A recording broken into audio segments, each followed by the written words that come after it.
Welcome to Empire Rugby League, the Western Front edition, the only podcast where we talk about everything local WA Rugby League. I am here, as always, with Beatrix. Mate, how are you?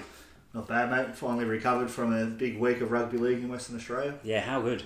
How good. And Morgs? Oh yeah, we're here, we're on, we're going, the red button's on, so let's keep rolling. Just before we move on, I just want to say, boys, how good was the chat with Sully?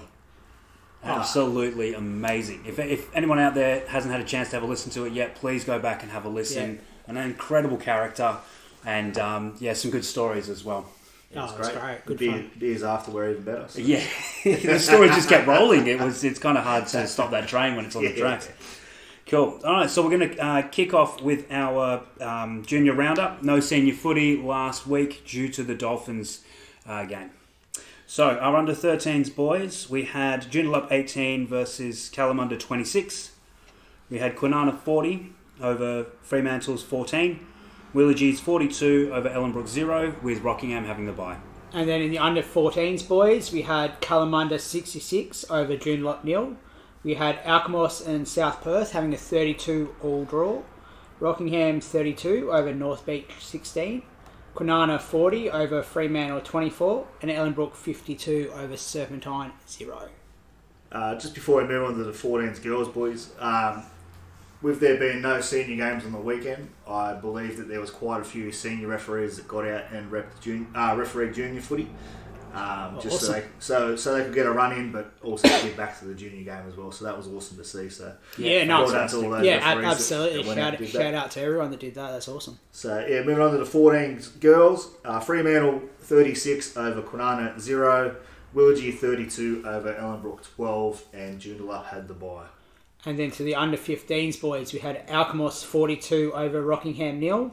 We had Kalamunda 56 over Joondalup 6. And the Willagee Ellenbrook score we're unaware of. It's my league says it's 0-0. And Fremantle had the bye. Moving on to under-17s boys, we had Ellenbrook 42 over Joondalup 16. Alkimos 6 over Rockingham 0. And are we still looking at a 0-0 score for this one? Is that what it's saying on my league as well? Yes. Yeah. So with the My League app is it's just gone through a new update, so the scores may not be updated on there at this time. Cool. Junior footy. Get amongst it.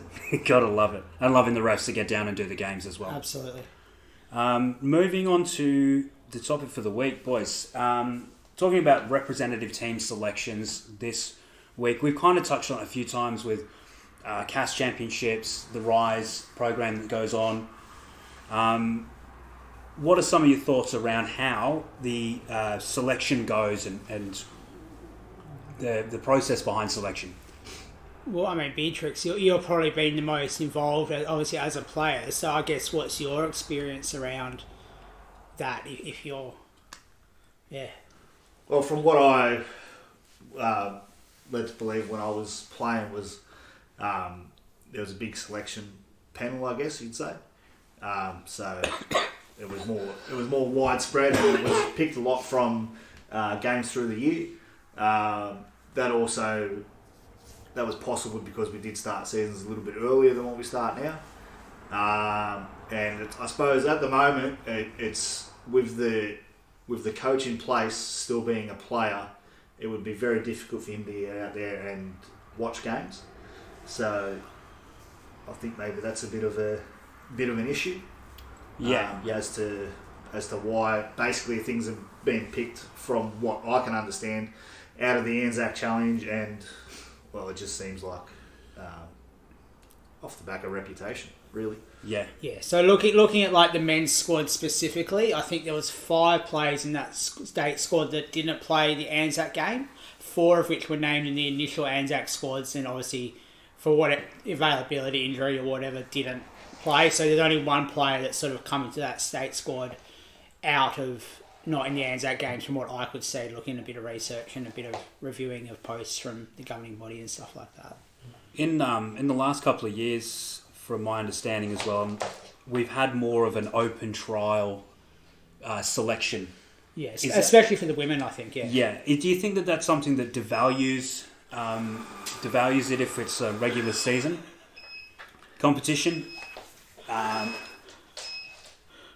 think the robot's trying to kill us. Bit of technical difficulties. Yeah. I think he just pulled a knife on him, actually. Do you reckon that it's devalues a regular season competition as we're not choosing from players that are on at that point? I mean, I guess you want to pick the best state team from your best players playing first grade available. Like, that's obviously the perfect scenario. You know, New South Wales, Queensland pick their best players. Yep. We know you're not always going to have all those players available from WA because people can't afford to take time off work and stuff like that. So, you know, there might be a few boys, few women that miss out because they just can't afford to spend a weekend over in the East Coast or whatever because we never get to cast here. But apart from that, should we have the best players available? Absolutely.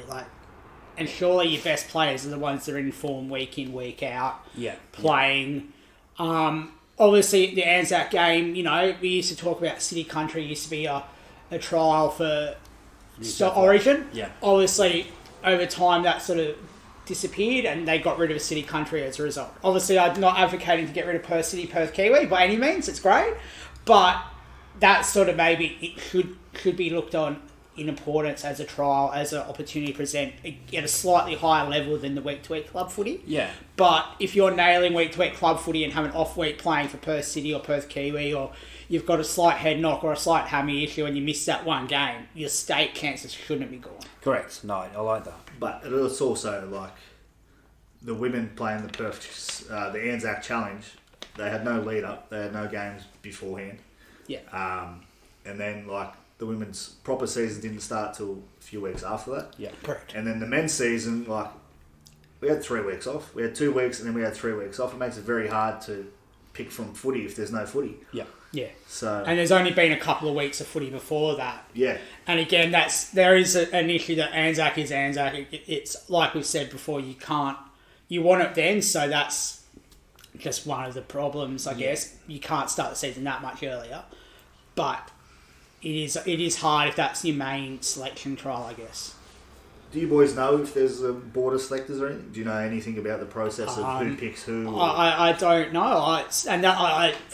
I assume there's 3 or 4 people that would go and watch games and be at the grounds on the week.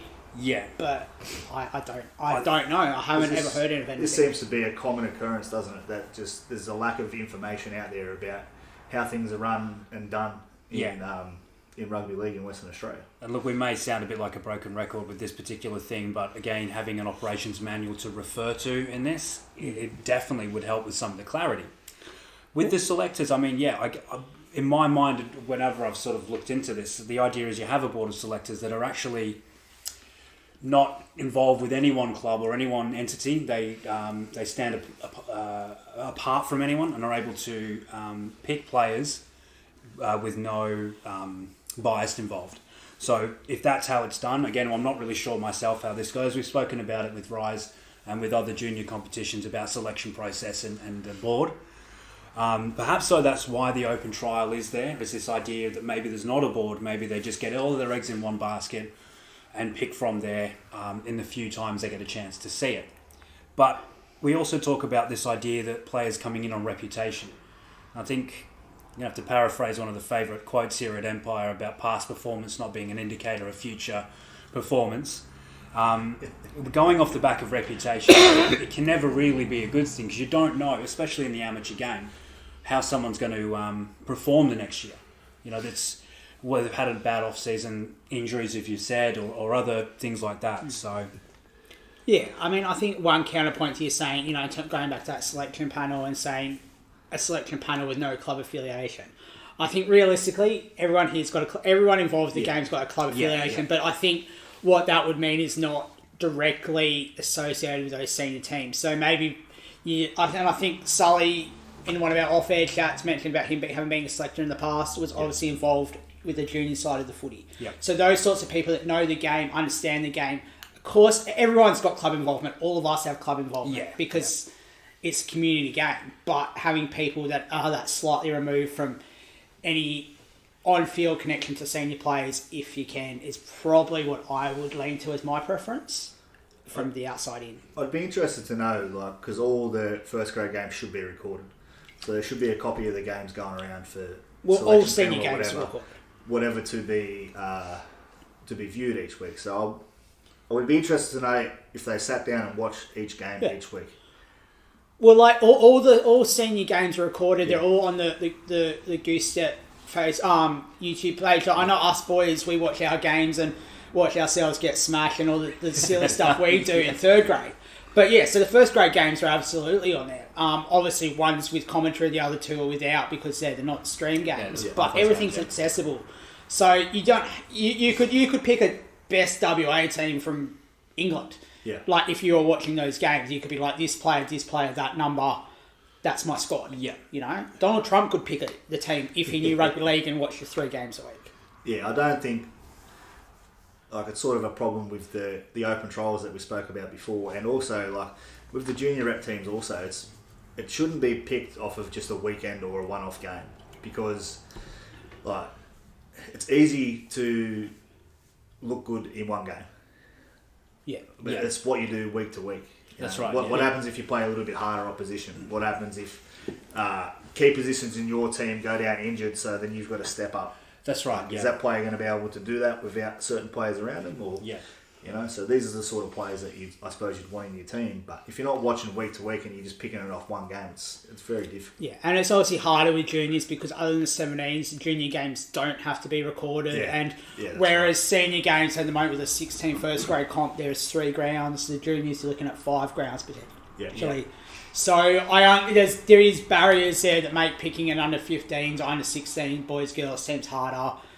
We acknowledge that because you can't be at 5 grounds. You can't be at Dawesville for a game and then be at Alkimos half an hour later for that kickoff. That ain't happening unless we get a helicopter. Any of you fly helicopter, boys? Well, that's where a board or more staff. That's where a board of selectors. If you had a board of selectors of say 5 or 6 people, they can go out to all the games. 100%. Yeah. But again, lack of information, we don't know if that's the case. Yeah, and I guess maybe the other argument is if we are having to film under 17s games, it means every club has cameras and is filming games. Yes. I know there is costs involved and I know that's an extra stuff, but if you're setting it up for one game at one ground, surely you record all your comp grounds and then that covers any judiciary issues, any things like that. It's covered, it's filmed, and I mean, I'm sure it might be a slightly more expensive exercise for clubs. So I guess there's costs around programming. I don't know. I'm not IT, but you're already doing it. So what's the drama in recording another 4 games at that ground on that field? I suppose the biggest sort of roadblock in that would be a lack of volunteers. But if but like most of the clubs have the cameras that do their own thing, follow all this fancy, 2025 but that's it. But they're setting up anyway because it's already if they've got a 17s game, 17s has to be recorded. Yeah. So it's happening. The job's happening. It's just doing the extra work. Just record them all there on the main field. Yeah. Look, just talking about costs too. We've seen that more than a few of our players are bearing some of the cost, if not more of the cost, to go away. How do you feel about that? Should the players not have to cover any cost at all? This is we're an amateur game. People are leaving work. Is putting a cost on top of what they're already doing an issue, or is that fine? Should we expect them to pay some of their money along the way? I mean, if you using Casts for an example, that's happened for the seniors, right? It's 20 player squads, right? Add in staff. You're looking about 50 people for a rough number. Now, flights... Between women's and men's. Yeah, through women's and men's, yeah. So flights are through the backside at the moment. Hotels are through the backside. So if you're looking $4 or $5 grand per person, you've got 50 people. That's $250,000. I guarantee the local game don't got that money. Yep. So unless that money's going to come from NRL... And there's no revenues because the game's behind paywalls. So unless you're paying $25, ads aren't. You can't put a sponsor on a jersey. No one's seeing it. So unless the NRL, like National Rugby League, ARL is going to pay a significant number of those costs, I don't think the local states can afford to cover $250,000 to put 2 teams in for a weekend comp. Yeah. And I don't think it's realistic that anyone could expect that. Yeah, yeah. But should players pay all $5,000? Probably not. No, we're looking split payment or some of the cost at least to be covered by the governing body and the players themselves. Yeah, I mean, we're quite fortunate in WA. Like, I'll give credit where credit's due. The men's and women's, they have no out-of-cost expenses other than a bit of spending money if they want to go do something outside of... I believe that you get your flights, accommodation, and when I was playing, it used to be you got breakfast and dinner, and then you got like some Subway sandwiches through the day. Yeah, okay. So if you wanted something different, you wanted to go to the cafe and have something different to what everyone else had, then that was at your expense. And from what I'm led to believe with the juniors, is it's at around the $5,000 mark as you mentioned, and the local league covers 60% of that or something like 65%. Right, okay. They cover around $3,000. So then, through fundraising, I suppose would be the best way to do it. Yep. The kids have got to come up with about $2,000. So for the senior teams, that cost is completely covered. Yeah. Okay, well that surprises me because I would have thought there was some payment for players because ultimately most of those players are probably getting some form of remuneration from their local clubs to play, if not all of them. Yeah, actually, sorry, Morgan, I didn't mean to cut you off. I would have thought it was the other way around, that the juniors would have the full cost covered. And that's it. But I mean, I think at some point, maybe a balance where each pay $1,000 or something, maybe that's a fairer thing. But I mean, we're talking big money, and this is why, if we once every 4 years we had CAS here, we had the schoolboys comp here, schoolboys comp was moved from state to state. All this is 1 year it's cheaper, and then that's money you can reinvest for the next year because the next year you're playing elsewhere. Yeah. Now, and again, we acknowledge these are decisions that aren't with our local governing body. They are NRL. Yeah. Yeah. No, that we're all on that page, but maybe spreading your costs around, spreading your comps around, so every now and again you can play in your backyard and you can promote the highest level of rep footy in your backyard. Again, it's about the cost too. I mean, that's spreading the cost so that people don't have to. Each state isn't going to have to fly to Victoria every year and come up with that cost and fundraise, and because if there is a well, it's going to get dry really quickly with that kind of mentality. Yeah. And again, we don't get to see our players. We don't get to see our juniors compete for their state, for their jersey, when they're over in another state behind a paywall as well. So that'll be interesting to see if the junior states, they fly out tomorrow, so it's this weekend that they compete and start of next week. So it'll be interesting to see if there's a live stream there, or if it's going to be behind a paywall. Because I've only seen a little bit about that. Like, obviously we've seen the team selected. I knew it was coming up, but seeing what that's looking like. And well, I only know all this because my nephew's in the team. Otherwise, I'd be in the dark again. So inside sources. So and then again, they're doing a jersey presentation tonight. So I imagine that we'll be waiting for photos again. So there's another chance that we may be waiting until they're out of the state until there's a proper squad announcement. So we'll see. But and I guess that's it. Like, keep an eye out on the social media for that. Hopefully the games are live streamed and free and accessible, because that's going to be some great footy. Because and correct me if I'm wrong, Beatrix, but that's WA versus Victoria versus NT, and I think there's a Queensland side in that. Yeah. So last year there was two pools. There was two New South Wales team, Queensland, and I forget who the other team was. They were in one pool, and then WA played. It was WA, NT, Vic, and the ACT, and there was an ACT team. Might have been the other team in that other group. Yeah. So it's basically the best under 15 it's a proper Australian schoolboys competition from Australia, except the South Australians. But we'll adopt any of them that are up for it. So it's a real good opportunity for them boys because it's a proper Australian schoolboys competition. There's going to be all the scouts there that you could. That's it. And if you look at that over the years, you'd pick any number of current NRL players that have gone through those comps, if not most of them. So it's an amazing opportunity for our state boys to be over there and test themselves against their best counterparts. Yes, so it'd be nice if they finish in the top of their pool and they do get a crack against the New South Wales or Queensland team. Yeah, absolutely. Yeah, we'll see. And what a great experience anyway. What a great experience. Yeah. You get to go to Townsville, so it'll be a bit... Well, more I mean, than freezing we cold won't where knock you Townsville, but, Cairns would be nicer. Yeah. Cool. Move on to the senior round preview. Senior round 10 preview. My apologies. Let's do the juniors first, eh? Do you want to do juniors Yeah, first? we'll do the juniors first. Yep. Okay. Let's while we're working out what we're doing, ladies and gentlemen, go and have a coffee, have a beer, come back, have a toilet break, all that sort of stuff, and we'll be with you in a moment. Dun, dun, dun, dun, dun, dun, dun. Topic Okay. 4. Yeah, cool. All right, under Swing it up, 13s boys. For this week will be Ellenbrook versus Rockingham at Charlotte's Vineyard Pavilion.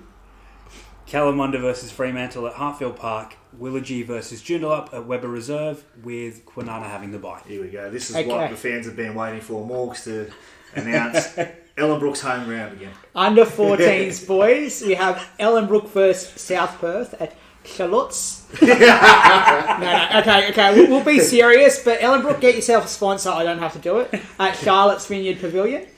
We've got Kalamunda versus Fremantle at Hartfield Park.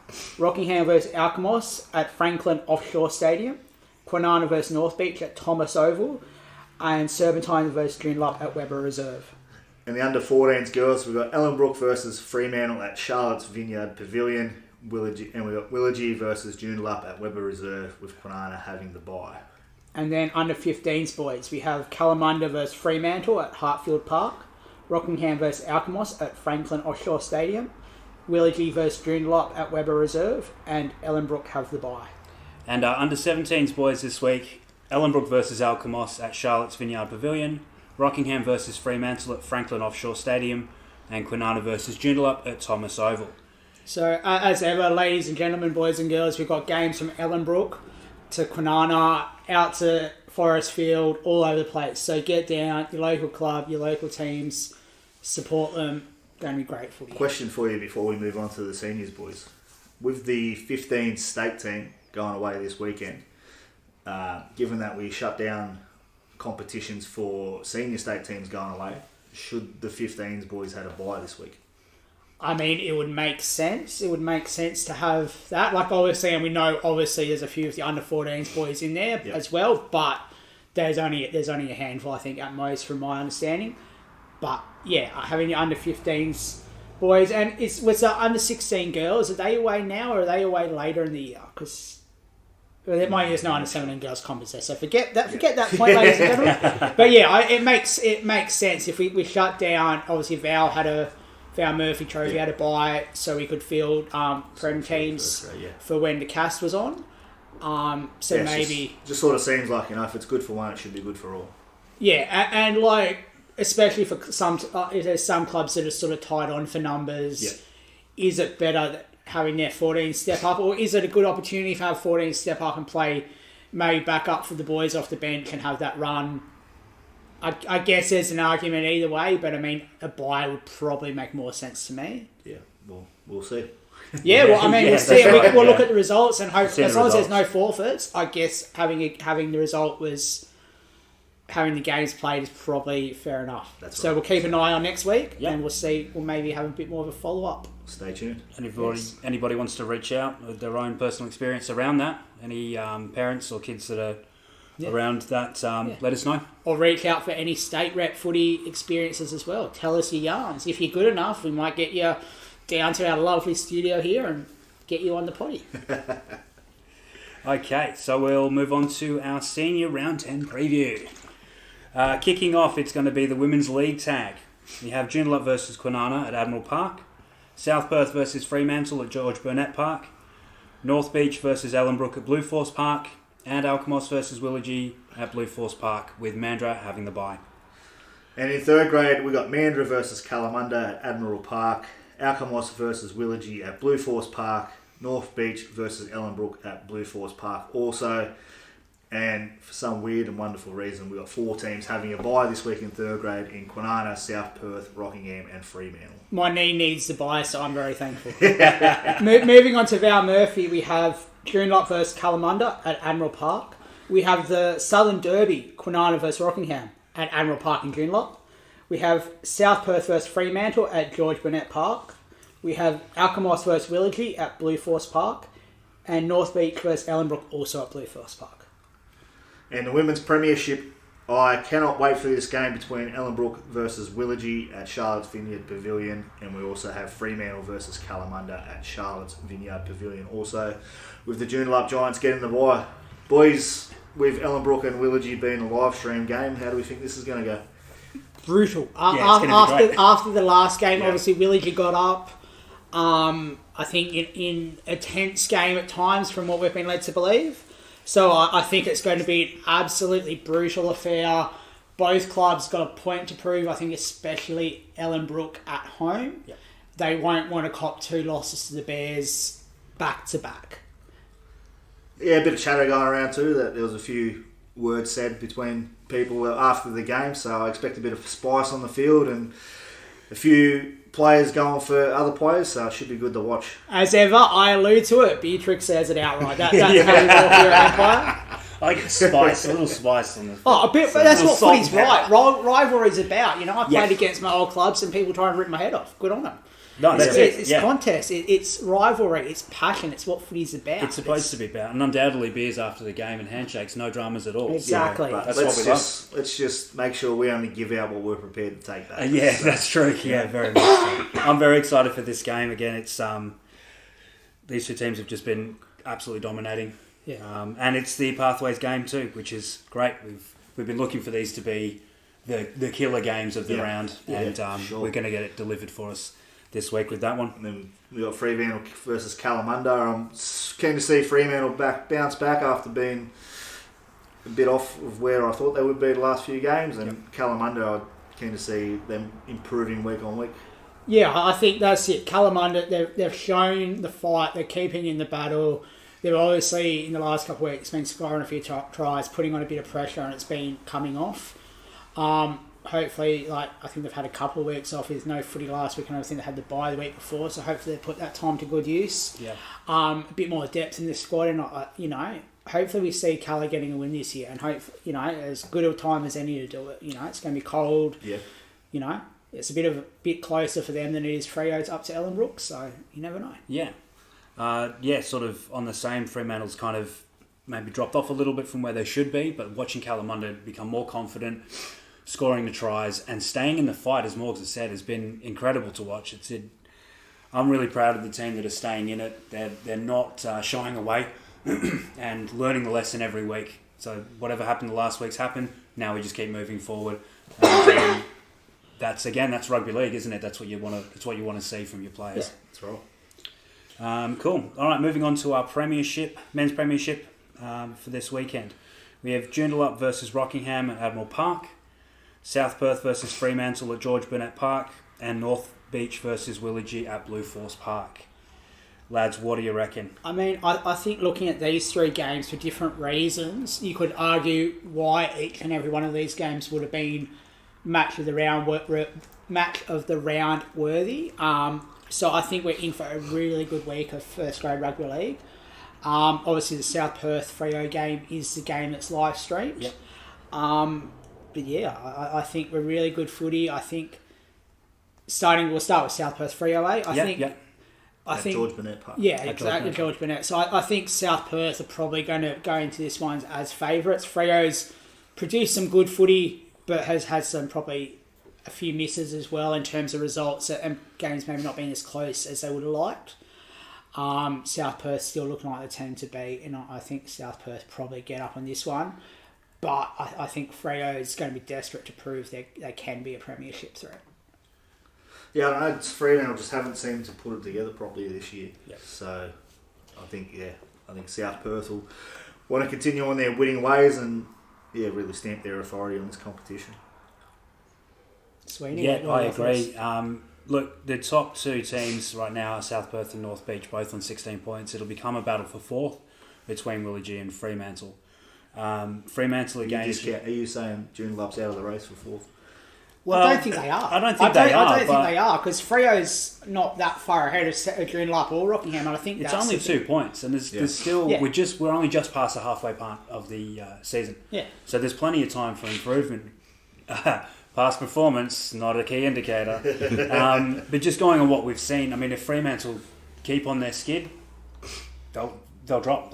That's the nature of the table, isn't it? So South Perth will just keep charging to the front. I don't see that changing too much.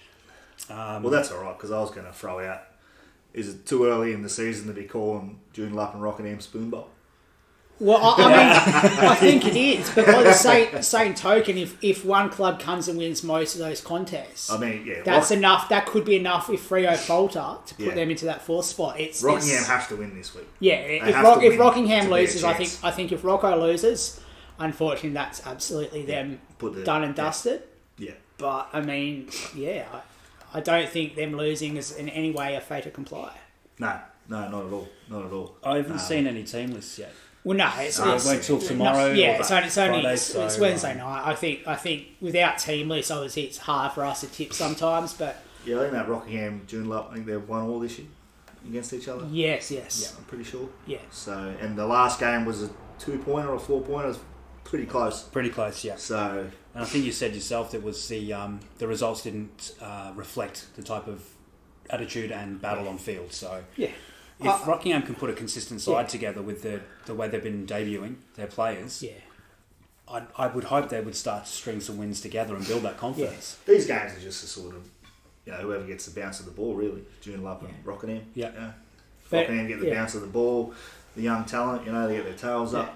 Yeah, put in a big win. Yeah. Well, and I think that's it. If one of them can get a big win, because if we look at the table, it's their for and against for both clubs that's going to hurt them. Yeah. Over being able to maybe edge Freo, they've both got for and against in the -200s, where Freo's in the positives. So to get for either club, whichever one it could be, to jump over Freo, they're going to have to win a couple games big and swing an upset somewhere. Yeah. But the season's not done for any club yet. No, not yet. So, and then the last game is North Beach versus Willagee. What are our thoughts there? North Beach have also been incredibly dominant, but Willagee, I think they've won their last 3 in a row. Is that correct? Memory's failing me here. Yeah. And they could very well have beaten North Beach the last time they played. If Willagee held the ball and were more disciplined, then they probably would have ran over the top of North Beach. But just that ill-discipline sort of cost them in the end, but they seem to have improved that by far. Yeah, in the weeks since. So it's a danger game for North Beach for sure. Yeah, I mean, I think Willagee on the road. I think they're very depending on what teams run out for both clubs. Yeah. I think once we see those, I think that will very much influence my tip. But what a battle of the fullbacks in that game. Oh, mate, that's arguably the two best players in WA at the moment. If that's even arguable. There's maybe a few close mentions. That's it. Pity you don't run two fullbacks. Yeah, that's right. They both deserve those spots. One was picked out of position to make sure they were on the side. So, look, Blue Force can be a bit of a fortress when North Beach turn it on. So, I love playing at that ground. How good is it? When you're down in the corner waiting for the kick-off and the old boys are just giving it. Oh, yeah, nice. It's the best. It's a great ground. I love it there. And I think if Willagee are able to, again, as you say, hold the ball, keep the discipline, they'll probably take it to the Seagulls. Keep an eye on the Empire page for Facebook. We'll have our tips on there. We'll wait to see what squads are, and then we'll drop our tips. We'll drop our predictions for Val Murphy for first grade men and women's. Yep. Because we guarantee if we tip now, we'll see the teams and we'll change our minds. Yeah. And we'll look like idiots because we'll both be tipping two teams and you'll all laugh at us. Yeah. And undoubtedly give it to me in the comments. But to be fair, we expect everyone to be giving it to the comments at Sweeney, because if anyone has seen his NRL tipping, he could probably take up golf. I'm lulling you all into a false sense of security. I'm going to come back at the end of this, just like Southwell. Mate, you'll have to hit the perfect end of season not to come last. It could be done. It could be done. I can see not by Sweeney. I can see it somewhere. I like the optimism. You got to have that. That's all I've got anyway.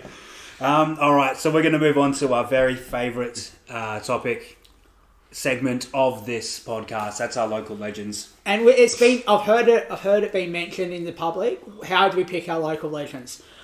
it's not just out of a hat. It's not just who the first name we see when we look at our Facebook page. It's not who drops off the cartons of beer. Well, I mean, it's part of that. It's a little bit of that, actually. Yeah. But what we do, we here at Empire spend hours meticulously scrolling through the 12 club Facebook pages, the Facebook pages of the schools that play rugby league, the governing body, and anyone else that wants to talk rugby league and WA. And we've found some gold this week. Yeah. Sweeney, who is it? It is. Oh my God, where's my Okay, paperwork? Sweeney has lost the paperwork and lost our meticulous scrolling. It is Paul Hudson, who is the senior head trainer from the Willagee Bears Rugby League Club. So Willagee had a post out thanking Paul. As we said, their senior trainer doing all amazing stuff across their senior grades, but putting back into the club as well. Paul donating a prize for junior players of the round. So again, that's what we see. These are people. Paul is a person that's out there on Saturdays strapping up who knows how many busted and broken old men and women so we can get out there and play rugby league. These are the sports trainers, the league safe, are the people we need. And then to see someone giving back into the club, giving back into the juniors, and being around the juniors is awesome. What do you pay? The fees of 2 young kids, one in the 6s, one in the 7s? Yeah. There you go. Exactly. So I mean, that's amazing stuff. That's we know how expensive rugby league can be. So for 2 families to get that, that's awesome. And I think Paul's obviously a person a lot of people know. He's been involved with multiple different clubs, had involvement with Kwinana, with Rockingham sports training for years, has been involved with sports training with Perth City, Perth Kiwi teams. Yeah. Last year was reffing like on the sideline reffing games. I know he was was sports trainer for Kwinana women's tag, and then would be running the next game sideline, and then a couple of times he's then helping the Kwinana 3rd grade team last year, rubbing boys down while almost on the sideline touch judging because he was just doing what he can to help. And that's the stuff people we have to value, because we all want to play, we all want to be involved, but without sports trainers, without league safe, without refs, without team managers, we ain't doing that. Yeah, that's right. Yeah. A great volunteer, and it just gives back to the game. Yeah, just top bloke as well, and that's always a good thing. So that's how we pick our local legends. So if you're a club, get out there, promote your sports trainers, promote your volunteers, whether it's a person in the canteen, whether it's a person marking the lines that's slightly bent, but it's out there because it's cold and it's wet and you'd rather be at home. Put these stuff on Facebook. Tag Empire Rugby League. Get on there. We'll share it. We'll promote it. We'll talk about your people. We'll pump up the tyres of everyone that's helping rugby league grow, because it's the volunteers that mean so much to the game. Speaking of canteen boys, I just wanted to give an honourable mention to the women's tackle team from Ellenbrook Rabbitohs. We played up there last weekend, and there was was last weekend before, sorry. And there was quite a few of the women's tackle team in the canteen helping out around the grounds, setting up, packing away. So just want to give an honourable mention to them. And that's what it's about. We want that connection between juniors and seniors. Yeah. So see, for the under 6s, for the under 7s, for the under 15s, whatever it is, see that person you look up to. But sorry, ladies and gentlemen, I'm just dying, and my co-host here just let it happen. But that's okay. But yeah, get it. Seeing young players, young kids, seeing the people they're watching on Saturday playing, and out there then serving them a burger or helping set up. It's about community. It's about all this stuff we've been talking about. It's awesome. Yeah. See, so if you're a senior player, I encourage you to get out there, and if you can, be out there helping your juniors, whether it's being league safe for your kids' team, or if, like me, you don't got kids, help pack up, help set up, help at the canteen. Just be there, be involved, be supporting the kids, because they're the people we'll play with in the future. I think too, it shows the juniors that there's no role you can't do. If you're the gun half for the senior side men's premiership, and the junior players see you pulling up stakes and putting away training equipment, it shows that this is a level for everybody to be at, and that nobody's above the club, nobody's above the game. That's it. So yeah, our local legend for this week, Paul Hudson from the Willagee Bears. Thanks, Paul. Good on you, mate. Cool. Can you do the sign off without the sheet, or you? I still need the sheet, yeah. Yeah, okay. Sweeney is just looking so good. We'll get the violins out. We'll commemorate his South Sydney being South Sydney, and we're only second from the bottom. Good catch and passer. Good catch and pass. Until next time, remember, train hard, be kind, and love rugby league.